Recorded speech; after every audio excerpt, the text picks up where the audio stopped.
أعوذ بالله السميع العليم من الشيطان الرجيم بسم الله الرحمن الرحيم الحمد لله رب العالمين الحمد لله ولي الصالحين الحمد لله نحمده ونستعينه ونستهديه ونتوب إليه ونعوذ بالله من شرور أنفسنا ومن سيئات أعمالنا من يهد الله فهو المهتد ومن يضلل فلن تجد له وليا مرشدا وأشهد أن لا إله إلا الله وحده لا شريك له وأشهد أن محمدا عبده ورسوله وصفيه وخيرته من خلقه اللهم صل وسلم وبارك على سيدنا ونبينا محمد وعلى آله وأصحابه أجمعين وعلى من تبعهم بإحسان إلى يوم الدين رب اشرح لي صدري ويسر لي أمري واحلل عقدة من لساني يفقه قولي سبحانك لا علم لنا إلا ما علمتنا إنك أنت العليم الحكيم سبحانك لا فهم لنا إلا ما فهمتنا إنك أنت الجواد الكريم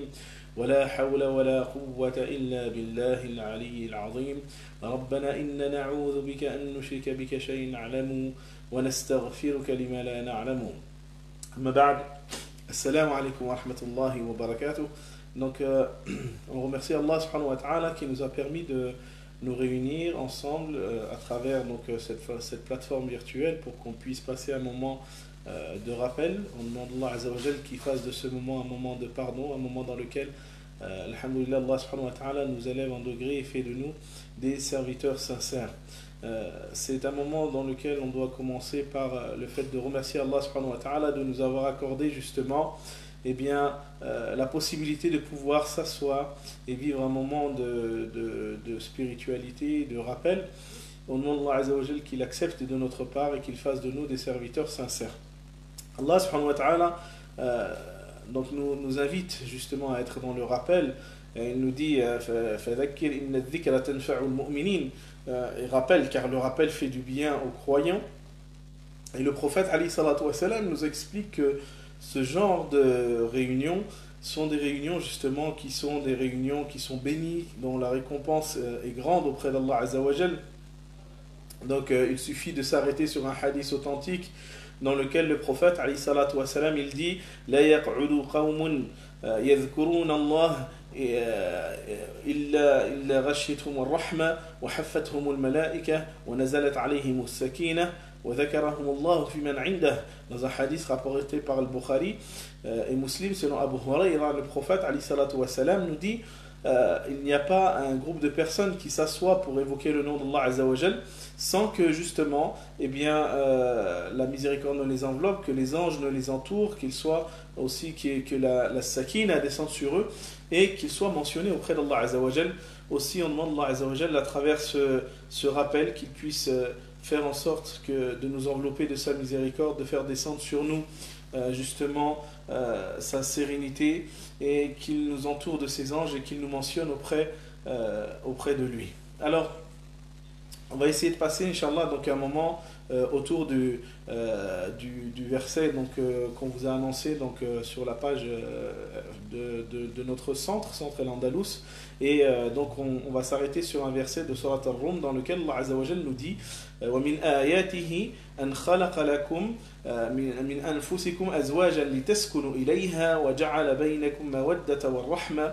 Donc Allah il nous dit dans le Coran et parmi ces signes c'est que justement il a créé pour vous et à partir de vous des épouses afin que vous trouviez la paix auprès d'elles, et il a placé entre vous justement l'affection et la miséricorde.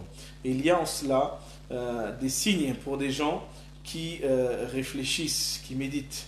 Et donc on va essayer de passer un moment sur ce verset, parce que le Coran al-Karim, en vérité, le Coran c'est une source de méditation et de réflexion, et surtout c'est une source de guérison à tous les maux.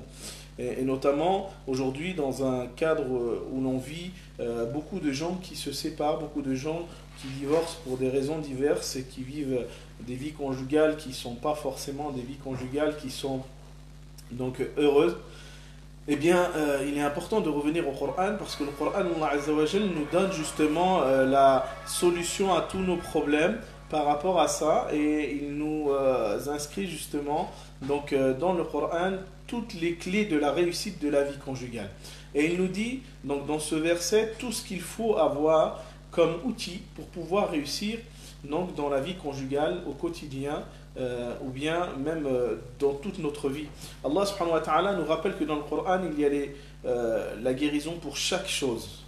Allah azza wa jalla nous dit dans le Coran يا أيها الناس قد جاءتكم موعظة من ربكم وشفاء لما في الصدور. Allah azza wa jalla nous dit dans Surat Yunus, ô vous les gens, vous est venue une exhortation de la part de votre Seigneur ainsi qu'une guérison pour ceux qui se trouvent dans les poitrines. Et donc dans ce verset, Allah Azza wa Jalla nous donne justement les outils pour pouvoir réussir la vie conjugale. Inch'Allah, on va essayer de passer un moment sur ce verset et on laissera un temps peut-être pour les questions, s'il y a des personnes qui souhaitent bien sûr poser des questions lors de cette intervention. Alors, Allah Azza wa Jalla, dans un seul verset, il nous donne les clés de la réussite du couple. Si bien sûr chacun des membres de ce couple veille à respecter justement ce qui est voulu par ce verset. Et donc dans ce verset, Allah Azza wa Jalla nous interpelle, il nous dit وَمِنْ آيَاتِهِ أَنْ خَلَقَ لَكُم مِنْ أَنفُسِكُمْ أَزْوَاجًا لِتَسْكُنُوا إِلَيْهَا وَجَعَلَ بَيْنَكُمْ مَوَدَّةً وَالرَّحْمَةً. Et parmi ces signes, c'est qu'il a créé à partir de vous et pour vous des épouses auprès desquelles vous trouvez la paix, et il a placé entre vous l'affection et la miséricorde. Alors, si on s'arrête sur ce verset, eh bien, ce verset, il renferme des secrets, il renferme des orientations qui permettent justement aux musulmans et à la musulmane, aux croyants et à la croyante, de pouvoir réussir une vie conjugale donc, réussie donc, au quotidien, mais aussi durant toute la vie. Alors, on va essayer de décortiquer ce verset ensemble, Inch'Allah, et puis donc, on laissera un temps pour les questions par la suite, pour ceux qui veulent donc s'exprimer. Alors, dans ce verset de Surat Ar-Rum, Allah Azza wa Jalla nous dit déjà la première chose, وَمِنْ آيَاتِهِ, c'est que parmi ces signes, et il n'a pas considéré le mariage comme quelque chose d'étranger à notre quête du divin, à notre rapprochement d'Allah Azza wa Jalla, mais il faut voir à travers le mariage justement les signes de la présence d'Allah Azza wa Jalla, un rappel pour les gens qui réfléchissent. Une ayah, elle est là pour interpeller. Dans le Coran, Allah Ta'ala, s'il nous a révélé ces versets, c'est justement pour qu'on médite, c'est justement pour qu'on prenne conscience des choses. Et le terme ayah, le terme ayah, c'est à la fois un signe dans la création d'Allah Azza wa Jalla, mais aussi un verset du Coran. Le Coran et les signes de la création d'Allah subhanahu wa ta'ala, ils ont un même but, c'est d'éveiller la conscience à Dieu. Et Allah subhanahu wa ta'ala, il a fait justement de ce zawaj une quête du rapprochement divin. C'est-à-dire que déjà, pour réussir son couple, il faut savoir avec quelle intention je vais me marier. Parce que le prophète alayhi salatu wassalam nous explique dans un hadith, إنما الأعمال بالنيات وإنما لكل امرئ ما نوى. فمن كانت هجرته إلى الدنيا إلى الله ورسوله فهجرته إلى الله ورسوله. ومن كانت هجرته إلى الله إلى الدنيا يصيبها أو امرأة ينكحها فهجرته إلى ما هاجر إليه. Dans un hadith reconnu unanimement authentique, donc selon Omar ibn Khattab, le prophète nous dit que chaque acte ne vale que par les intentions et chacun sera récompensé en fonction de celle-ci. Donc forcément, même dans la vie conjugale, il faut partir avec une bonne intention. Qu'est-ce que je recherche à travers justement cette union? Qu'est-ce que je recherche à travers le mariage? Ça, c'est une notion qui est fondamentale pour tout croyant et pour toute croyante qui cherche justement ou qui aspire à la réussite dans ce bas monde et dans la vie dernière. C'est-à-dire qu'il faut que ce mariage soit justement un outil pour se rapprocher d'Allah Azza wa Jalla. Il y a des gens qui se marient pour toute forme d'intention, pour toutes sortes de desseins. Il y a des gens qui vont se marier parce que c'est la mode, tout le monde se marie. Il y a des gens parce qu'ils sont amoureux. Il y a des gens, etc. etc. Bien sûr, l'un n'empêche pas l'autre. Mais surtout, le croyant, lorsqu'il se marie, c'est avant tout pour compléter sa voie. C'est avant tout pour pouvoir se parfaire dans son éducation, parce que c'est à travers justement le mariage que le croyant va pouvoir justement accéder à une forme d'éducation au quotidien. Parce que tant qu'il est seul, le croyant, il ne sait pas trop quelles sont l'étendue des dégâts de son cœur, de son ego, mais c'est à travers justement le mariage qu'il va pouvoir faire un bilan et prendre la mesure des efforts qu'il doit fournir au quotidien dans son comportement vis-à-vis des autres. Et c'est pour ça que le prophète, alayhi salatu wassalam, il disait khayrukum khayrukum li ahli. Le meilleur d'entre vous, c'est le meilleur envers sa femme. Et ça va bien sûr dans l'inverse. La meilleure d'entre vous, c'est la meilleure avec son époux. Et ça en raison du fait que, parce que justement, le conjoint, la conjointe, c'est la personne que l'on fréquente dans la plus profonde des intimités. C'est-à-dire que si tu es meilleur, tu es le meilleur avec ta femme, tu peux être le meilleur avec tout le monde. Si ta femme, elle est la meilleure avec toi, eh bien, elle peut être la meilleure avec n'importe qui. Et c'est pour ça que le prophète alayhi salam nous renvoie à cette vérité-là. C'est-à-dire que si toi, tu arrives à être dans ton intimité, avec la personne qui t'est le plus proche, dans l'excellence, dans la bienfaisance, dans ta relation à cette personne, bah forcément, tu seras forcément dans la bienfaisance et dans l'excellence dans ta relation à l'autre. Et c'est pour ça que avant tout, il faut savoir pourquoi je me marie. Aujourd'hui, c'est un phénomène de mode. On voit, il y a des gens qui se marient pour faire une grande fête et il y a beaucoup de bling-bling. Il y a des gens qui empruntent et qui empruntent des dizaines de milliers d'euros pour pouvoir faire une grande fête et derrière avoir un mariage qui va durer 6 mois, 1 an, 2 ans et les gens divorcent. Et le pire dans tout ça, c'est qu'il y a des gens qui se marient, qui contractent des dettes pour se marier et alors qu'ils sont divorcés, ils sont en train de rembourser la dette du mariage qu'ils ont fait auparavant. Et donc c'est important pour nous de pouvoir justement prendre la mesure de cette réalité-là. Pourquoi je me marie déjà, avant tout? Allah Ta'ala nous rappelle que le mariage, c'est une recherche du divin, c'est une recherche d'Allah subhanahu wa ta'ala, az-zawaju nisfuddin, comme dit le prophète, alayhi salatu wassalam. Le mariage, c'est la moitié de la religion. Donc forcément, en fonction de l'intention que tu as eue de vouloir te marier, tu vas avoir les conséquences de ton intention. C'est-à-dire que si tu cherches à te marier avec une femme parce qu'elle est belle, oui, tu auras peut-être une belle femme, mais tu n'as aucune garantie derrière ou un bel homme, si c'est une femme qui cherche à se marier avec un bel homme. Mais il n'y a aucune garantie derrière que cet homme ou cette femme soit une source de bonheur et de bien-être dans le quotidien si la seule intention c'est d'avoir un critère physique. Il y a des gens pour qui le critère de l'argent aussi, c'est un critère qui est présent dans le choix que l'on va avoir dans le mariage. Le prophète alayhi salam nous dit qu'il y a l'homme se marie avec une femme pour 4 raisons, soit pour sa beauté, soit pour son argent, soit pour sa lignée, et pour sa religion, pour sa vertu, pour ses principes. Comme on dit chez nous en Darija, c'est-à-dire que c'est bent famila, c'est une fille qui a été bien éduquée et sur qui tu peux te reposer, justement trouver as-sakina lorsque tu es dans le foyer. Et bien sûr, en fonction de l'intention avec laquelle on va se marier, le prophète nous dit que voilà, l'homme il se marie soit pour la beauté, soit pour l'argent, soit pour la lignée, soit pour les dignes, pour sa religion ou pour sa vertu. Et le prophète nous dit, et choisissez-la donc pour sa vertu, pour sa religion. De même, la fille, elle doit choisir le garçon pour sa religion. Pas parce qu'il lui plaît uniquement physiquement. Si l'homme il lui plaît physiquement, ou la femme elle lui plaît physiquement, mais que derrière tout cela, il n'y a aucune pratique, il n'y a aucun principe, il n'y a aucune éthique, il n'y a aucune morale, forcément ça sera une source de problème au quotidien lors du mariage. Et c'est sûr que le prophète nous met en garde contre ça. Il dit choisissez l'autre en fonction de sa religion, ne la choisissez pas en fonction de sa beauté, parce qu'une femme elle peut être belle, mais sa beauté elle va pas durer, un jour ou l'autre elle va devenir vieille. Une femme elle peut avoir de l'argent, mais son argent elle peut le perdre. Une femme elle peut avoir une lignée, une notoriété, et puis perdre cette notoriété. Par contre ses principes, si elle veille à les préserver, même si elle perd sa beauté, même si elle perd son argent, même si elle perd sa lignée, elle aura toujours des principes et une vertu. Ça ne veut pas dire bien sûr qu'il ne faut pas se marier avec une personne qui nous plaise pas. Non, il faut se marier aussi avec une personne qui nous plaise et qui soit une source de joie pour nos yeux aussi. Mais ça ne veut pas dire que ce soit un critère qui soit un critère fondamental et essentiel, parce que le croyant, il ne doit pas fonder son choix sur des critères secondaires, mais sur un critère qui va lui permettre justement de pouvoir assurer à la fois sa vie terrestre, mais aussi sa vie céleste. Et c'est sûr que si on choisit une personne uniquement pour des critères terrestres, forcément on n'aura en résultat que des critères terrestres, soyons clairs. Et donc, dans ce verset, Allah Ta'ala nous interpelle et nous dit que, en vérité, le mariage, eh bien, c'est une recherche du divin. C'est-à-dire que quand tu te maries, c'est pour mettre en exergue, justement, en évidence, tes défauts.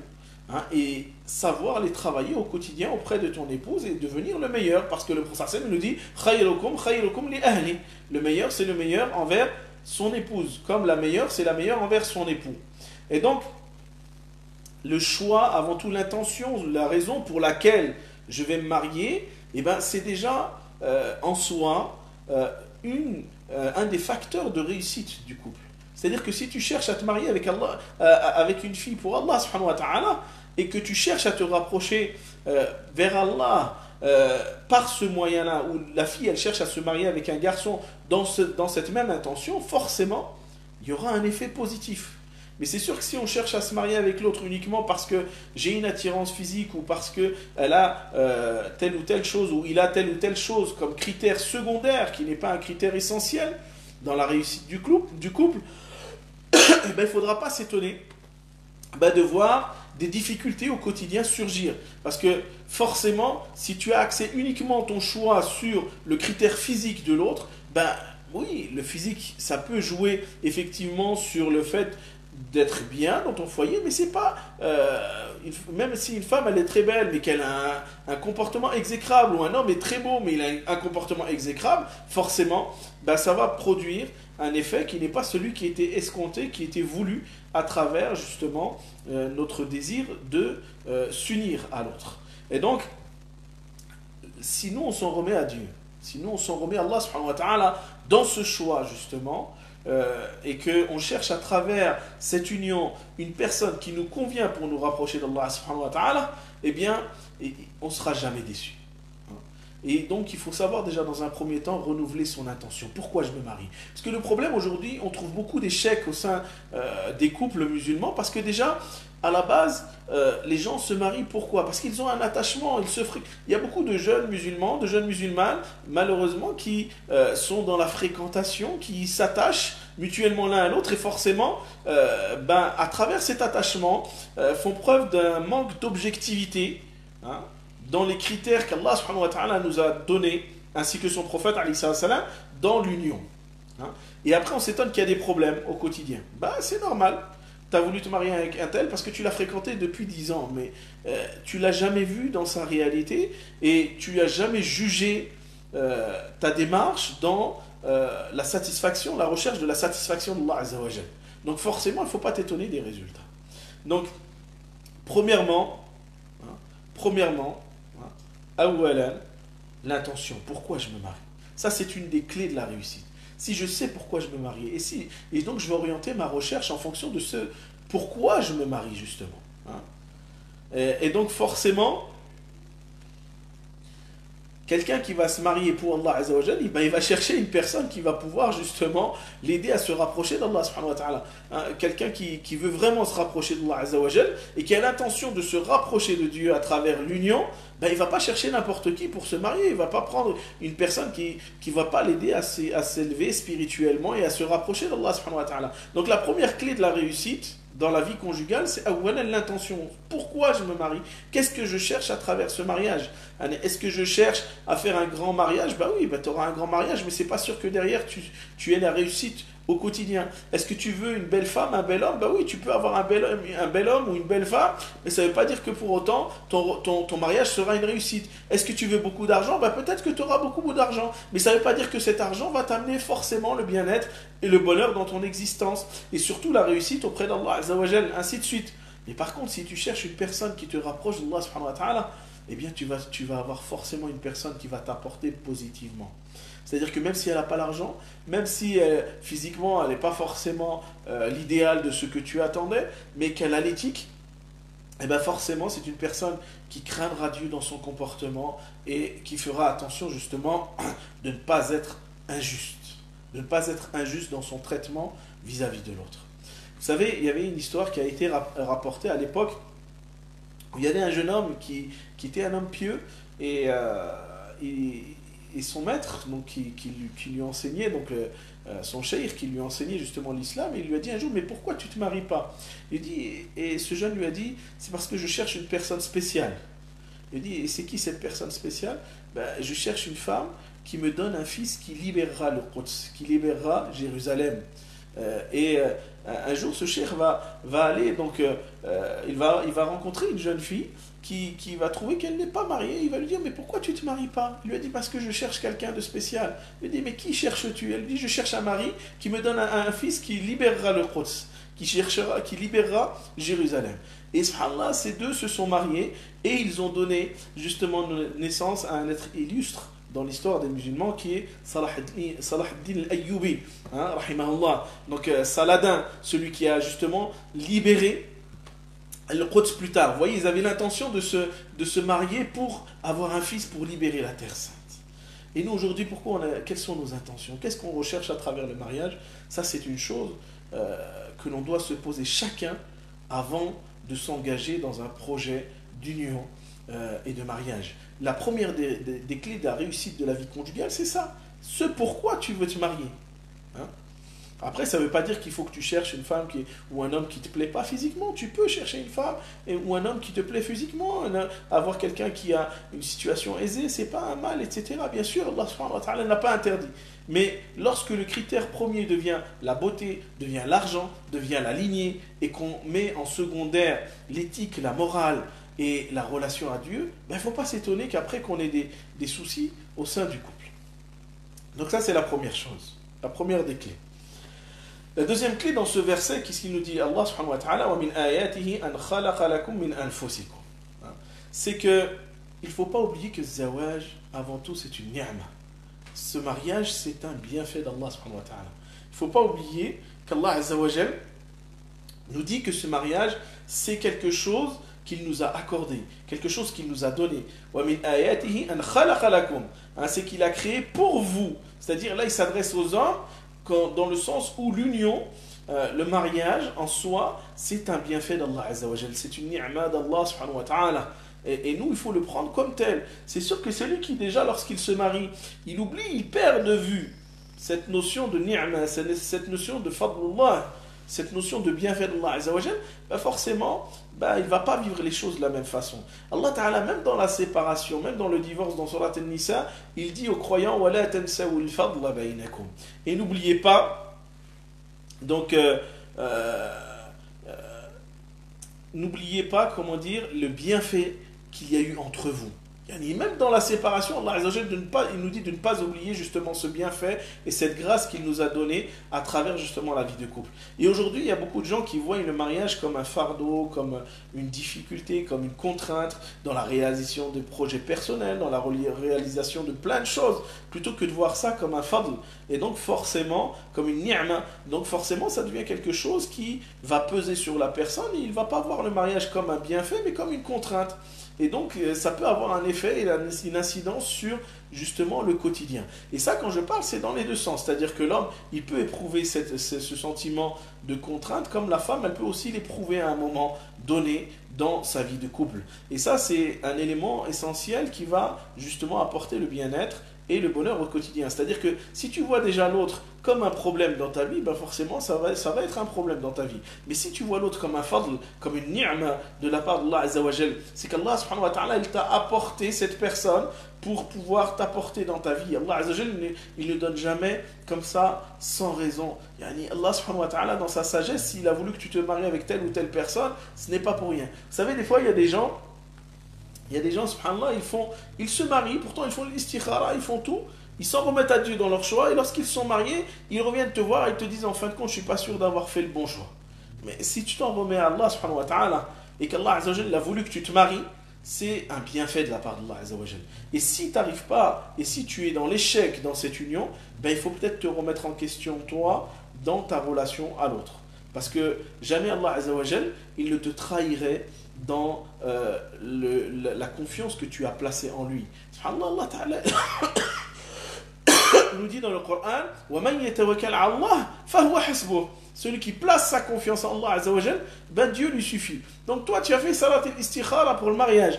Allah subhanahu wa ta'ala, il t'a rapproché un homme, ou il t'a rapproché une femme, pour que tu te maries avec elle, ou que la sœur se marie avec lui, pour que derrière tu te dises, je pense que je me suis trompé. Là, si c'était un mal pour toi, si tu as été sincère dans ton istikhara, Allah subhanahu wa ta'ala, il fait en sorte que les choses se passent comme toi, il te choisisse une personne qui te convienne. Sauf que des fois, nous on oublie que c'est un fadl d'Allah Azza wa Jalla, on oublie que c'est une ni'ma d'Allah subhanahu wa ta'ala, et donc on va commencer à voir les défauts de l'autre, et à voir les erreurs de l'autre, et on oublie qu'à la base, c'est Allah subhanahu wa ta'ala qui nous a facilité ce mariage, et qu'Allah Azza wa Jalla sait mieux que nous ce qui nous convient.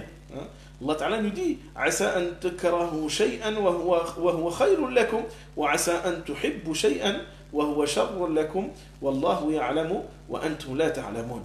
Allah Azza wa Jalla nous dit dans le Coran, il se peut que vous détestiez une chose alors que c'est un bien pour vous, et il se peut que vous aimiez une chose alors que c'est un mal pour vous, et Allah sait et vous ne savez pas. Et Allah subhanahu wa ta'ala, il a même précisé cette chose-là, même dans le cadre du mariage, justement. فَإِن كَرِهْتُمُوهُنَّ فَعَسَىٰ أَن تَكْرَهُوا شَيْئًا وَيَجْعَلُ اللَّهُ فِيهِ خَيْرًا كَبِيرًا.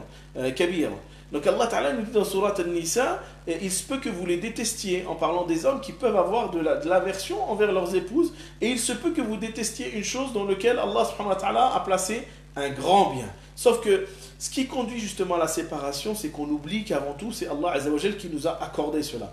On n'oublie pas que cette vie conjugale, c'est avant tout un bienfait d'Allah subhanahu wa ta'ala. Et lorsqu'on prend conscience de la chose, on remercie Allah Azza wa Jal. Et si on remercie Allah subhanahu wa ta'ala pour cette réalité-là, Allah Ta'ala nous donnera encore plus de bonheur, encore plus de réussite dans notre couple. Comme Allah subhanahu wa ta'ala le dit dans le Coran, et si vous êtes reconnaissant, on vous donnera encore plus. Des fois, les échecs dans notre quotidien, dans les projets et dans le projet du mariage, sont qu'on oublie qu'en vérité, c'est Allah subhanahu wa ta'ala qui nous a permis d'être dans ce bienfait-là.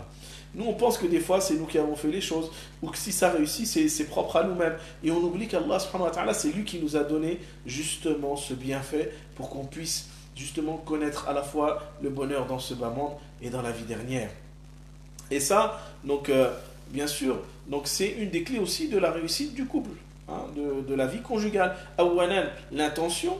Deuxièmement, ne pas oublier avant tout de s'en remettre à Dieu, premièrement, mais aussi ne pas oublier que si ce mariage aboutit et que si on s'en est remis à Dieu dans notre choix et que ce mariage arrive justement se concrétise, ça veut dire que c'est un effet de la bienveillance d'Allah Azza wa Jal, de sa sagesse, puisque c'est lui qui a choisi pour nous justement l'époux ou l'épouse qui nous convient.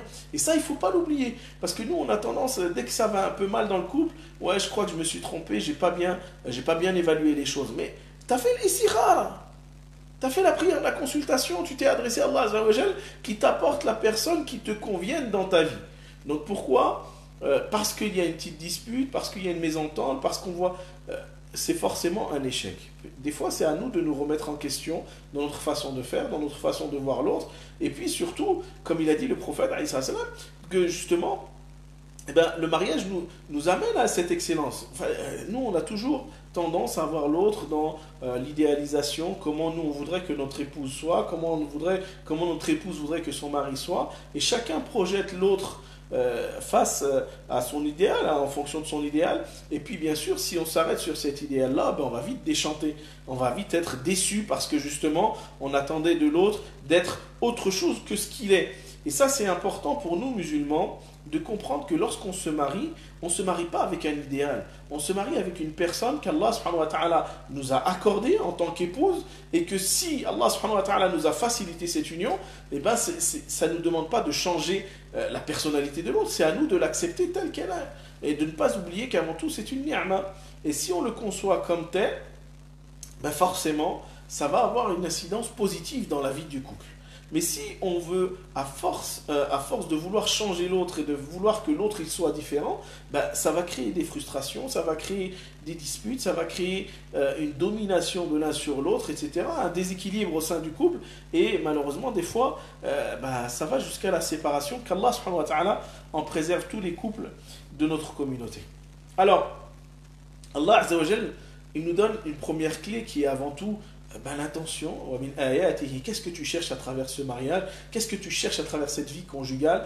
Deuxièmement, n'oublie pas de considérer cette vie conjugale comme une ni'ma, comme un bienfait, même s'il y a des moments de dispute, même s'il y a des moments voilà, de tension entre les membres du couple. Il ne faut surtout pas oublier les bienfaits qu'on pu se partager l'un et l'autre, et surtout ce pourquoi on s'est marié. Hein. C'est sûr que de toute façon, si déjà l'intention n'est pas bonne, il ne faut pas s'étonner que le reste ne soit pas bon. Mais si l'intention elle a été bonne, eh bien, il ne faut pas perdre de vue que c'est une ni'ma. Parce que Shaitan, à partir du moment où on a voulu se marier, à partir du moment où on a fait les choses comme il faut, il nous a déclaré la guerre. Il veut justement voir إِنَّمَا الشَّيْطَانُ يُرِيدُ أَن يُوقِعَ بَيْنَكُمُ الْعَدَاوَةَ وَالْبَغْضَاءَ. Allah Azza wa Jalla nous rappelle que Shaitan, son but, c'est de semer la discorde et la division entre les gens. Et encore plus au sein du couple. Et c'est pour ça que tu vas trouver des gens, subhanallah, lorsqu'ils sont dans une relation qui est hors mariage, qui n'est pas dans la satisfaction de Allah Azza wa Jalla, Shaitan, il leur embellit les choses. Shaitan, il embellit les choses. Et une fois que ces gens-là se mettent dans un cadre de mariage, c'est des gens des fois qui ne restent pas mariés 6 mois, 1 an. Pourquoi? Parce que Shaitan, il a déclaré la guerre. Tant qu'ils étaient dans le péché, ben, il était satisfait. Mais à partir du moment où ils ont décidé de conformer leur comportement à ce que veut Allah subhanahu wa ta'ala et son prophète, ben, c'est devenu un problème pour Shaitan. Et Shaitan, Satan, il va travailler justement pour faire en sorte de séparer l'un et l'autre. Hein? Alors, les clés de la réussite de la vie conjugale, c'est l'intention. Deuxièmement, c'est de ne pas oublier que lorsqu'on s'en est remis à Dieu, que c'est un bienfait de la part d'Allah Azza wa Jal. Même s'il y a des moments difficiles au sein du couple, même s'il y a des accroches, ne pas perdre de vue que c'est un don d'Allah subhanahu wa ta'ala. Et lorsque tu manifestes justement une sorte d'aversion par rapport à la réalité, ben c'est comme si tu n'étais pas content de ce qu'Allah subhanahu wa ta'ala t'avait donné. Il ne faut pas oublier que si Allah Ta'ala il a voulu que tu te maries avec telle personne, c'est un bienfait d'Allah Azza wa Jal. Et donc si c'est un bienfait d'Allah Azza wa Jal, le croyant qui reçoit un bienfait de la part d'Allah Azza wa Jal, qu'est-ce qu'il fait? Yashkur. Il remercie Allah subhanahu wa ta'ala pour ce bienfait. Et la reconnaissance, c'est pas juste dans le fait de dire Alhamdulillah, mais c'est le fait aussi d'avoir le cœur qui est satisfait du choix qu'Allah subhanahu wa ta'ala nous a accordé en tant que tel. Mais si toi déjà dans ta vie de couple, tu es dans l'ingratitude, dans le sens où tu regrettes d'être marié avec cette personne, alors que c'est Allah subhanahu wa ta'ala qui te l'a accordé comme bienfait, mais il ne faut pas t'étonner qu'au sein du couple, il y ait des problèmes. Donc, comme j'ai dit, Allah subhanahu wa ta'ala, il nous dit dans le Coran, وَلَئِنْ شَكَرْتُمْ لَأَزِيدَنَّكُمْ. Et si vous êtes reconnaissant, je vous donnerai encore plus. Donc forcément, toute personne qui déjà a une bonne intention dans le mariage, et qui en plus derrière n'oublie pas que ce mariage, que cette union, c'est un bienfait d'Allah Azza wa Jal, Allah Ta'ala, il fera en sorte que les choses, bien sûr, elles puissent aller dans le bon sens. Donc dans ce verset, Allah Ta'ala, regardez, il nous dit وَمِنْ آيَاتِهِ أَنْ خَلَقَ لَكُمْ مِنْ أَنفُسِكُمْ. Et ça, c'est encore une autre clé de la réussite de la vie conjugale. C'est que premièrement, il faut avoir une bonne intention. Deuxièmement, ne pas oublier que c'est un bienfait d'Allah Azza wa Jal que Dieu nous a accordé, qu'il a accordé à l'homme, justement cette épouse, justement pour pouvoir se compléter auprès d'elle, et il a donné à cette épouse un homme pour qu'elle puisse se compléter auprès de lui. Et donc c'est pour ça que même le terme zawaj dans l'arabe, c'est lorsque deux choses fusionnent pour être complémentaires, pour être justement pour ne former qu'un. Mais derrière, Allah Azza wa Jal nous dit An khalaqa lakum min anfusikum. Il nous rappelle que cette épouse que Dieu nous a accordé comme bienfait, et cet époux qui est un bienfait qui a été accordé à l'épouse aussi, eh bien, cette épouse, elle est tirée de nous-mêmes, comme dit le prophète, alayhi salam, que Ève, elle a été créée à partir d'une côte d'Adam.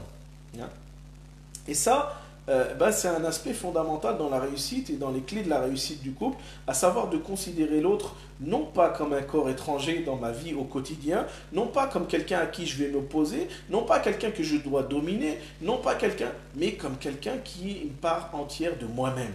Et donc le mariage, c'est une forme de partenariat, c'est une forme d'entente mutuelle pour faire en sorte de pouvoir cheminer ensemble. Mais à partir du moment où on commence à s'opposer, à partir du moment où on commence à dire que c'est un corps étranger, c'est pas moi, c'est pas... Ben forcément, il y aura des problèmes dans le couple. Ça va se traduire dans le quotidien où on va trouver des fois des frères qui, justement, par exemple, dans le comportement ne soulagent pas leurs épouses ou bien qui vont considérer que leurs épouses est un corps étranger du point de vue financier. Non, tu touches pas à mes sous. Ou bien, alors, etc., etc. Après, subhanallah, et l'inverse aussi, on va trouver des femmes qui ne soulagent pas leurs époux, on va trouver des maris qui travaillent et qui ont du mal à joindre les deux bouts, et des femmes qui ont de l'argent et qui refusent d'aider leur mari, par exemple, en prétextant que l'islam a accordé ce droit à la femme de ne pas être obligée de participer financièrement au bien-être du foyer. Ou alors des femmes qui vont justement exiger trop de leur époux, etc. Donc ça, c'est des choses qu'on peut trouver dans les deux sens. Et à partir du moment où on commence à avoir justement une relation de domination vis-à-vis de l'autre ou une relation où on considère l'autre comme un étranger, forcément, ça va aboutir sur des problèmes au quotidien. Donc, une des clés aussi de la réussite dans le mariage, c'est aussi de considérer l'autre, hein, que ce soit son épouse pour l'homme ou son époux pour la femme, comme un partenaire dans la vie, non pas comme un objet de domination, non pas comme un étranger, non pas comme une source de problème. Allah Ta'ala nous dit dans ce verset وَمِنْ آيَاتِهِ أَنْ خَلَقَ لَكُمْ مِنْ أَنفُسِكُمْ, c'est qu'il a créé pour vous et à partir de vous, dans le sens où on ne doit pas considérer l'autre comme un corps étranger dans la vie conjugale, mais comme un partenaire de la vie au quotidien pour pouvoir justement s'épanouir spirituellement, mais aussi s'épanouir personnellement dans sa vie au quotidien. Yani, comment tu peux juger, comment tu peux dire que mon couple ça va réussir lorsque tu considères l'autre comme un étranger, lorsque tu considères l'autre qu'il est forcément moins bien que toi, quand tu considères que tu es supérieur à l'autre ou inférieur à l'autre, voilà, on trouve beaucoup de mauvaises compréhensions dans notre religion, dans certains couples et qui font que dans le quotidien, il y a des problèmes au sein du couple parce qu'on a cette conception-là, soit la conception de la domination, soit la conception d'être un corps étranger à l'autre. Alors que, subhanallah, les clés de la réussite, elles résident dans ça, dans le fait de concevoir que l'autre est un partenaire, non pas un corps étranger, non, c'est quelqu'un qui est proche, et c'est en même temps quelqu'un avec lequel je construis justement mon bonheur à moi. Donc je ne peux pas le considérer comme un corps étranger. Et c'est pour ça que je vous dis qu'aujourd'hui il y a des problèmes, c'est parce qu'on n'a pas cette conception-là. C'est-à-dire qu'on s'éloigne du Coran. Allah Ta'ala nous rappelle dans le Coran que la vie conjugale, on ne doit pas considérer l'autre comme un corps étranger. C'est pas mon argent, ton argent, c'est pas moi, toi, c'est pas et considéré comme l'autre tout le temps comme un problème dans sa vie.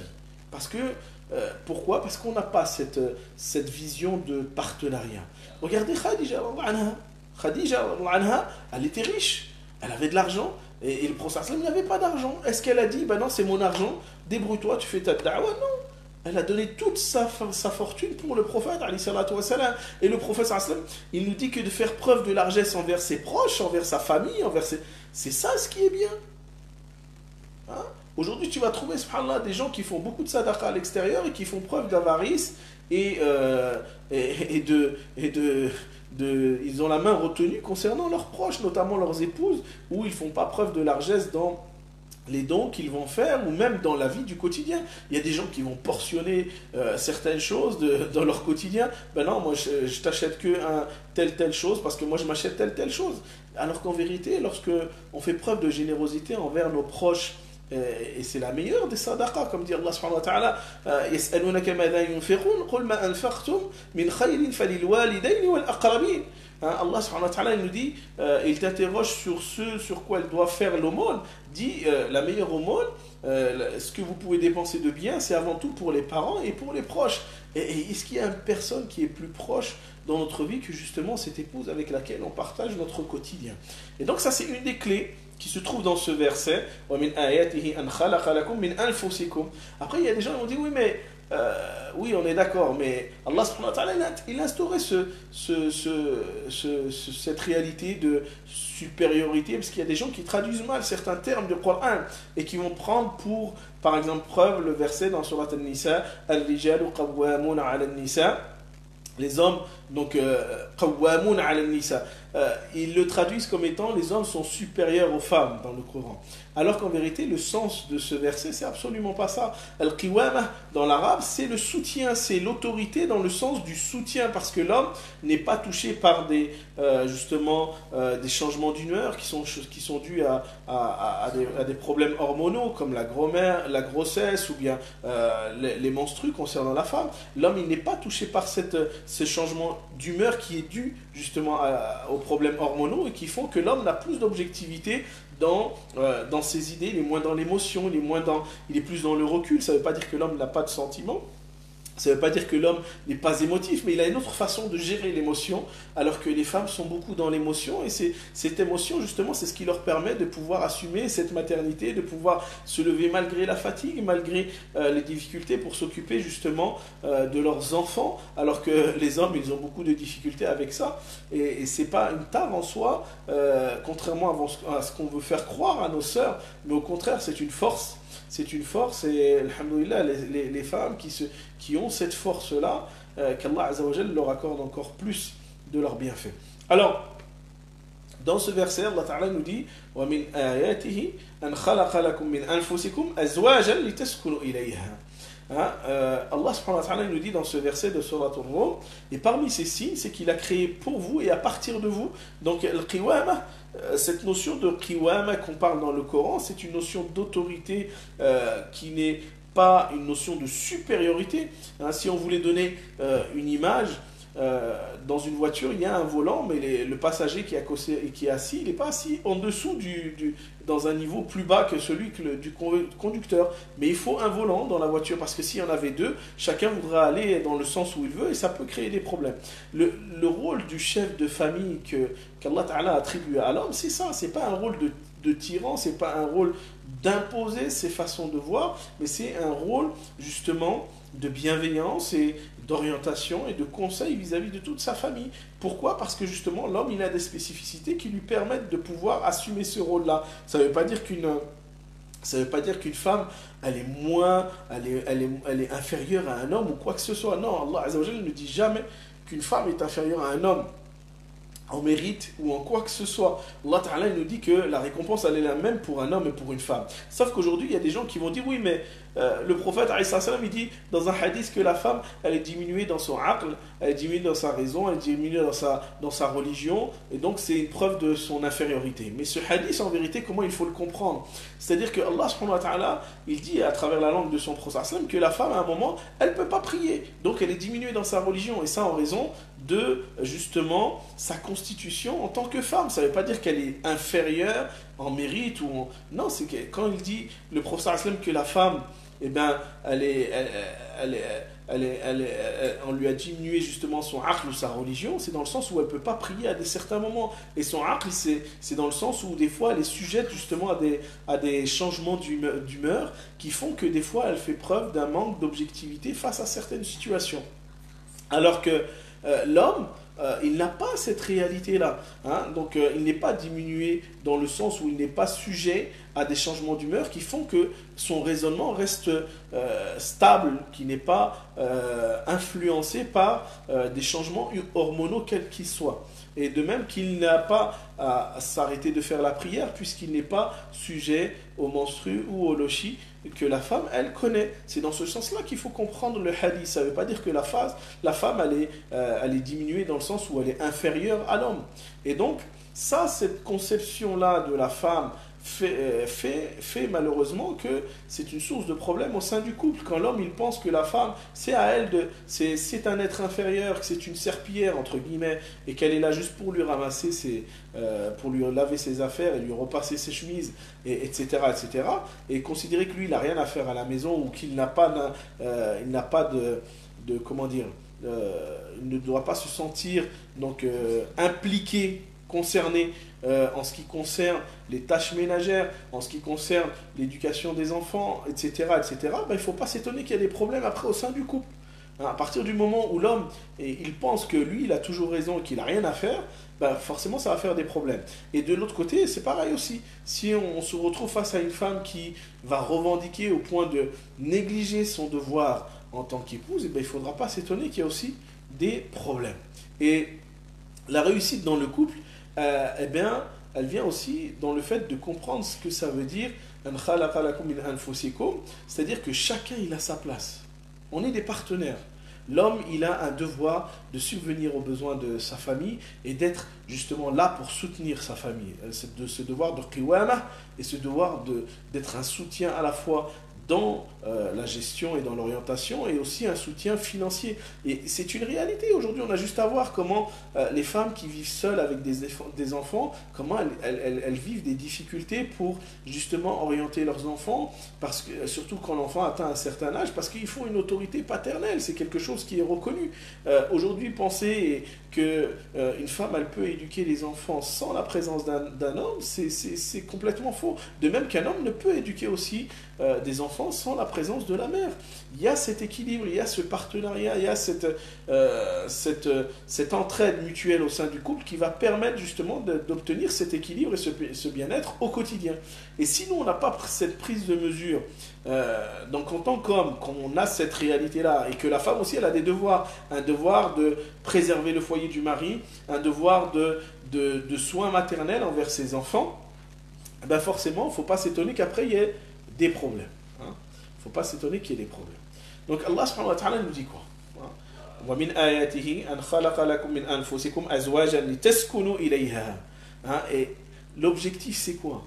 C'est de trouver la paix auprès d'elle, c'est de pouvoir s'éveiller spirituellement et humainement et personnellement. Si le mariage, ça aussi c'est une des clés de la réussite, qu'est-ce qu'on cherche à travers ce mariage?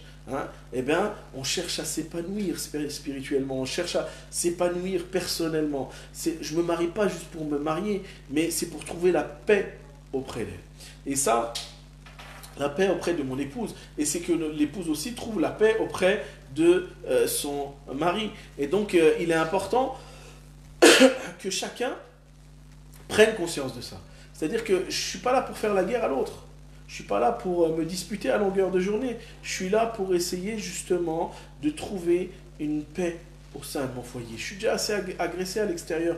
Donc quand je viens dans mon foyer, c'est pour y trouver un lieu de refuge. Sakina, pour y trouver la quiétude. L'homme doit trouver la quiétude auprès de sa femme.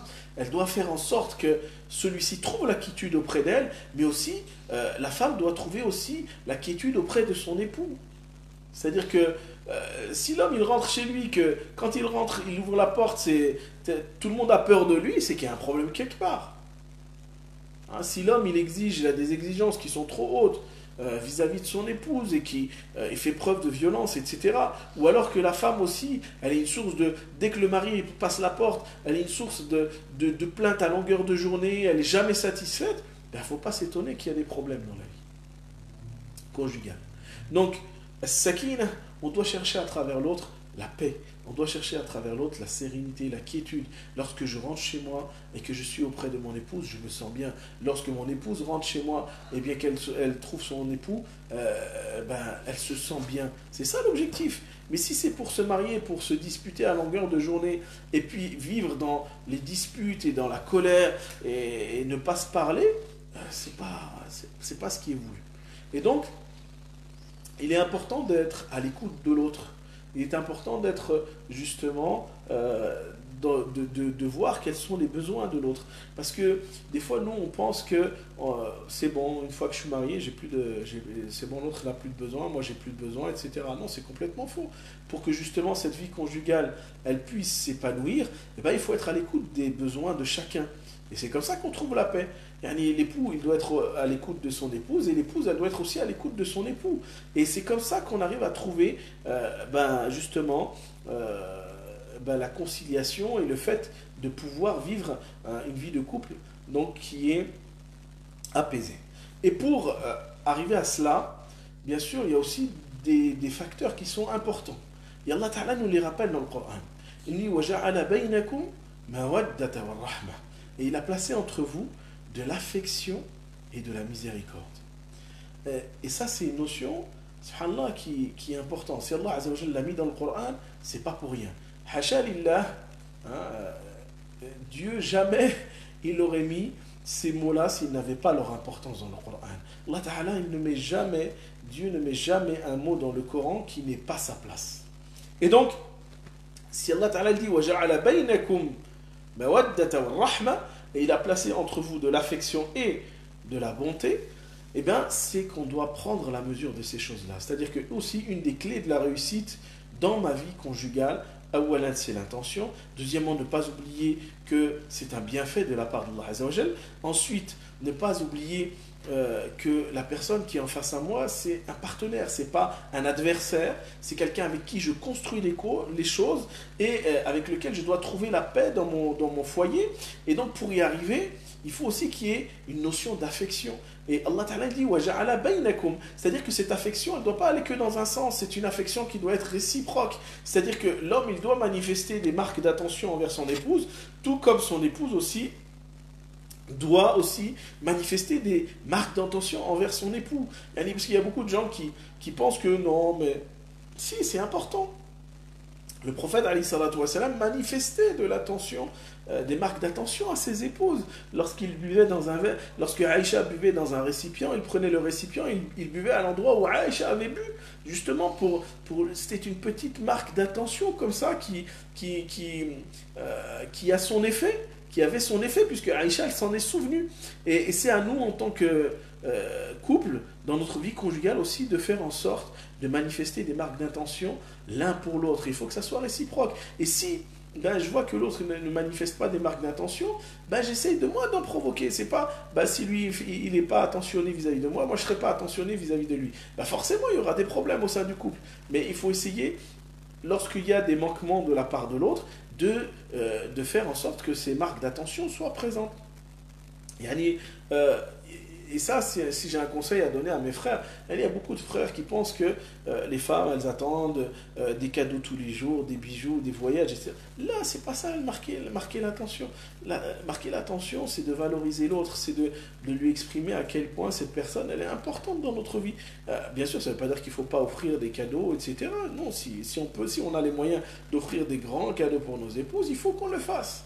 Si on n'a pas les moyens, au moins, on essaye de valoriser l'autre et de marquer notre attention. Le prophète, alayhi salam, vous savez, Aïcha, elle lui a dit, Ya Rasulallah, comment tu vois notre relation? Le prophète lui a dit, je la vois comme un nœud qui est serré fort. Vous voyez, il n'a pas inquiété Aïcha à ce niveau-là. Au contraire, il lui a manifesté justement l'importance et l'intensité de sa relation avec elle. Et le temps passe et Aïcha elle dit, mais qu'en est-il du nœud? Et là, le prophète lui répond, il est serré plus que jamais, dans le sens où il l'a rassuré. On connaît l'histoire de Zara'a, et de ces 10 femmes de Médine qui vont se plaindre devant Aïcha, jusqu'à Zara'a qui va dire qu'elle était mariée avec le meilleur des hommes, qui lui a fait beaucoup de cadeaux, qu'il a été très attentionné, mais un jour, il l'a quitté pour se marier avec une autre femme. Et Aïcha qui entend ça, elle se dit, mais peut-être moi aussi, le prophète va me quitter un jour, même s'il est attentionné vis-à-vis de moi, et elle va voir le prophète, et elle lui raconte l'histoire de Zara'a, parce qu'elle est inquiète, et le prophète a compris qu'elle était inquiète. Il a vu ce que Aïcha, ce qu'il y avait derrière son récit, c'est qu'elle se disait, le prophète c'est le meilleur des hommes, et si Abu Zara'a, il a quitté Zara'a alors qu'il était quelqu'un de bon, peut-être que le prophète va me quitter. Et là, le prophète lui répond, il lui dit, oh Aïcha, je suis pour toi ce que Abu Zara'a a été pour Zara'a, sauf que moi, je ne me séparerai pas de toi. Oui, il avait ce souci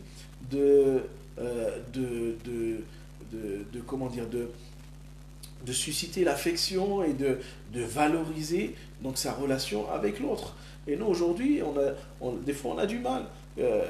L'homme a du mal à exprimer justement son affection vis-à-vis de sa femme, il est dans un rapport de domination, alors qu'en vérité il est important, même en tant que musulman, de manifester justement l'affection que l'on a pour nos épouses. On a beaucoup de hadiths qui nous montrent que le prophète sallam avait beau exprimer de l'affection envers ses épouses.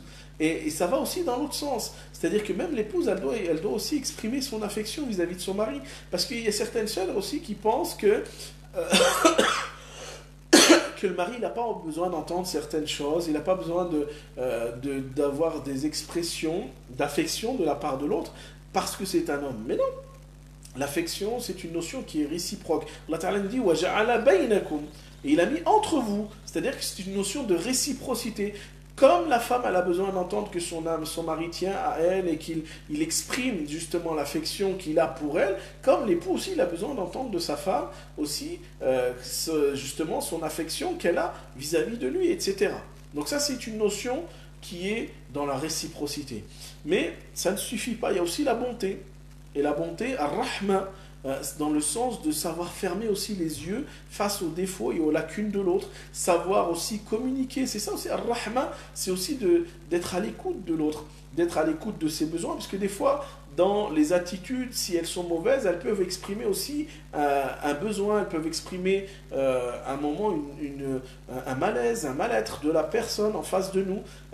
On voit Aïcha anha, un des exemples qui illustre cela, c'est lorsque Hafsa elle va envoyer justement un plat au prophète alayhi salam, et Aïcha c'était une jeune femme, elle savait pas trop cuisiner, et lorsqu'elle voit le plat de Hafsa, elle est jalouse. Qu'est-ce qu'elle donne? Elle donne un coup dans l'assiette, elle fait tomber l'assiette, le plat se casse, et là le prophète sallam, alors qu'elle le fait devant des gens, il sourit, il dit Gharrat ummuna, notre mère a été jalouse. Hein, il a compris que derrière le geste, il y avait autre chose. C'était une expression d'un malaise. Et elle ne l'a pas fait pour lui faire du mal, ou pour faire du mal, ou pour se venger de Hafsa, etc., etc. Il a compris que derrière ce geste, qui était un geste maladroit, il y avait un sentiment de malaise par rapport à Hafsa. Parce qu'elle aussi, elle aimait le prophète, et elle aussi, elle aurait voulu faire plaisir par un bon plat au prophète, mais elle ne pouvait pas parce qu'elle ne savait pas cuisiner, elle était encore jeune. Du moins, elle ne savait pas cuisiner comme Hafsa. Et donc, le prophète, il comprend que c'est ça qui est voulu derrière. Il ne s'est pas arrêté sur le geste, il ne s'est pas dit oh, c'est grave ce que tu as fait, Aïcha, tu as cassé une assiette, etc. Non, il a juste dit notre mère a été jalouse. Il a compris le sens du geste. Par contre, il a dit à Aïcha, par contre, tu rends une assiette à Hafsa parce que tu lui as cassé l'assiette. Donc, il était juste. Il était juste dans ses attitudes, mais il était aussi rahim. Hein, il était miséricordieux dans sa façon de faire, dans ses attitudes vis-à-vis de ses épouses. Et il était quelqu'un qui excusait, qui pardonnait. De même, la femme, elle doit aussi fermer les yeux face aux erreurs et aider son époux à devenir meilleur. Et c'est comme ça que, justement, le couple va réussir. Donc, premièrement, l'intention. Deuxièmement, ne pas oublier que c'est un bienfait d'Allah subhanahu wa ta'ala. Troisièmement, ne pas oublier qu'on est des partenaires dans la vie de couple. Hein, pour que la vie conjugale elle puisse réussir, c'est ne pas considérer l'autre ni dans le sens de la domination, ni dans le sens aussi de considérer l'autre comme un étranger, de trouver la paix, faire en sorte de toujours ne pas perdre de vue l'objectif pour lequel je me marie. Qu'est-ce que je cherche à travers ce mariage? C'est justement la paix au quotidien, de pouvoir trouver dans mon épouse comme étant un refuge. Hein? Et la femme, elle considère son époux comme étant un refuge. Et pour y arriver, bien sûr, il faut aussi, parmi les clés de la réussite de la vie conjugale, de l'affection, une affection qui soit réciproque, et une bonté, une miséricorde qui soit aussi réciproque. Donc, Inch'Allah, j'espère avoir pu vous apporter quelques éclaircissements. Donc, vous avez vu qu'un verset, subhanallah, dans le Coran, il fait en sorte que sa parole, il y a tous les remèdes à toutes les maladies. Les maladies qui sont les maladies du cœur, mais aussi les maladies sociales, les maladies économiques, les maladies psychologiques, les maladies philosophiques, etc. etc. C'est pour ça que Allah Ta'ala dit dans le Coran, Ma farratna fil kitabi min shay. Nous n'avons rien omis dans ce livre. Il suffit justement de pouvoir revenir au Coran et de le méditer. Vous savez que sur un verset, on peut trouver les clés effectivement de la réussite de la vie conjugale. Et c'est à nous justement de faire en sorte de revenir au Coran, de s'y attacher en tant que justement guide et en tant qu'orientation dans nos vies. Donc si jamais il y a des questions, donc on peut laisser quelques minutes pour les questions. Vous pouvez donc les écrire, je peux les voir. Donc n'hésitez pas à écrire vos questions. Donc on va laisser quelques minutes, Inch'Allah. S'il n'y a pas de questions, tant mieux, alhamdoulilah. Comme ça sera fini plus tôt. Mais si vous avez des questions, n'hésitez pas à les écrire, Inch'Allah. Donc je laisse quelques minutes pour que vous puissiez justement écrire vos questions.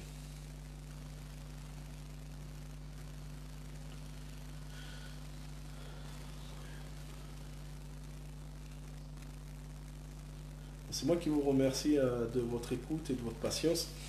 Alhamdoulilah, on espère que ce rappel soit avant tout bénéfique pour moi-même dans ma vie de couple, avant tout, mais aussi pour mes sœurs et frères dans leur vie conjugale. Pour votre patience. Donc s'il n'y a pas de questions, alhamdoulilah, on va s'arrêter là, Inch'Allah. Donc j'espère que ça a été bénéfique pour vous. On va essayer, Inch'Allah, de multiplier comme ça les rencontres au sein de la page Centre Al-Andalus pour justement des rappels de ce type. Je vous rappelle aussi que vous pouvez donc visiter notre site internet, donc c'est elandalus-73.com. Vous avez aussi notre chaîne YouTube où là on va essayer aussi de développer des vidéos un peu courtes comme ça sur des explications. Donc vous tapez Centre Al-Andalus sur YouTube. Et puis on a notre page Facebook, bien sûr. Vous pouvez nous suivre aussi sur Instagram. Donc on essaye d'être un peu à la page. Moi je suis un peu à l'ancienne, mais alhamdoulilah, donc j'ai des frères et des sœurs qui sont autour de moi qui m'aident un peu à faire en sorte que on essaye de faire que ce rappel parvienne à tout le monde. Si j'ai dit du bien durant cette séance, ça vient d'Allah Azza wa Jal. Et si je me suis trompé, ben, ça vient de moi. Donc Inch'Allah, on va s'arrêter là et ne nous oubliez pas dans le dua et puis à très bientôt pour une prochaine intervention. أقول قولي هذا واستغفر الله لي ولكم إنه غفور رحيم فاستغفروه يغفر لكم واشكروه على نعمه يزد لكم وآخر دعوانا أن الحمد لله رب العالمين والسلام عليكم ورحمة الله وبركاته.